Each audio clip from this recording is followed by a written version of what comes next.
2006, and I had a falling out with some friends and went with my friend Lauren to a benefit hockey game in Redford.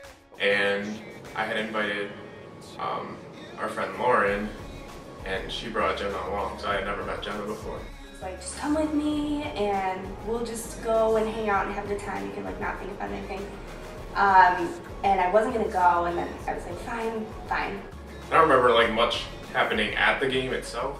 And then afterwards, we went to the Coffee Bean in Plymouth and hung out there and talked with a bunch of people. And it was just really cool. Then we went to the Grecian, which is also in downtown Plymouth.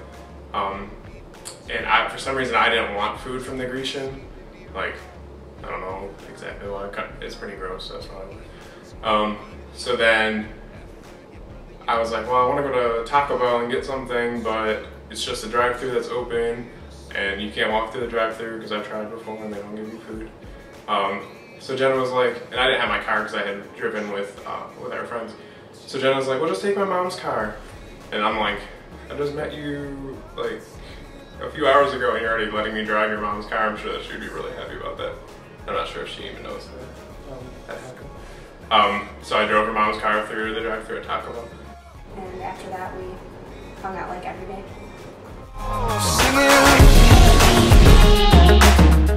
It was kind of a slow process. We were gonna start dating that summer that we met.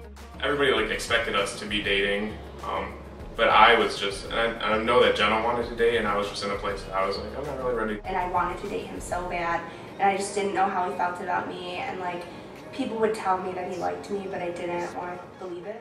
2008, in May, I went to Ireland for a couple weeks, and just when I was there the entire time, I was like, man, I really miss Jenna, and like, I just kept thinking about like, just how weird it was not to have her there and not be able to like talk to her every day. And finally, like 2 years later, 2008, October, we had just finally decided that it was time that we started dating. Like, I think we had, for a long time, like I had liked him forever.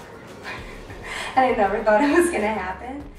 Our first official date, like going out, was to go see Nick and Nora's Infinite Playlist, which I've seen the movie again recently and it's not as good as I thought it was when we went to go see it. But that was like our first official date, and then a while after that is when we decided to like seriously start a relationship with the intention of, you know, one day getting married. So.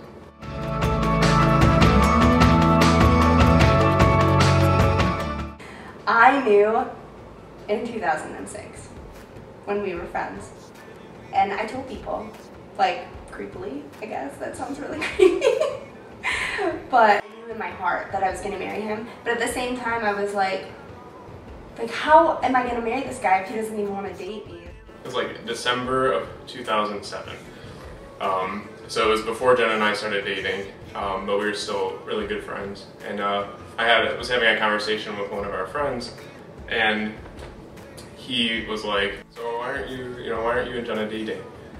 And I was like, you know, I know that Jenna is going to be the girl that I marry, and I'm like not ready to, you know, start that relationship or whatever. A couple years ago, we kind of decided like fall of 2011 was really where we wanted to get married. That December, I like brought it up to Jenna and was like, you know, we kind of had said this next fall was when we're gonna get married, and I mean I think we should start like seriously considering that. I didn't know he had bought a ring or anything, and I was just like clueless. I got off of work and I went out to my car, and it was snowing like crazy, and I had a flat tire, and I called him, and he was like, okay, I'll come get you, because we were supposed to go on a date. And her tire was flat, so I had to pick her up, and it also happened to be snowing like crazy. Snowpocalypse 2011. He picked me up and he was like, we're still going on a date. And I was like, okay. Because the snow was like completely covering the streets. Like nobody should have been driving. I definitely should not have been driving. But I was like determined for that to be the day because I'd already made up my mind and it was just gonna happen. And he drove me to Zach's Diner in Plymouth, and it was a place that we used to go to a lot with a bunch of people and eat. It was wonderful. And then I took her to the Bean, and it was absolutely dead. Like, we walked in and the guy at the counter was just shocked that anybody was there. We were just hanging out and talking about like different things, like about our past, and then he proposed. I was really nervous. I don't know why I was nervous. Like, I knew she was gonna say yes, and I mean, I guess there was really nothing to be nervous about, but I was super nervous. And plus, my knee was in a brace at the time. So he couldn't bend down on one knee. I think because of that, and also because there was a table, so he couldn't get down on one knee. But that's okay. That's totally okay. And he brought out the ring, and I was like really excited. And then I asked her to marry me.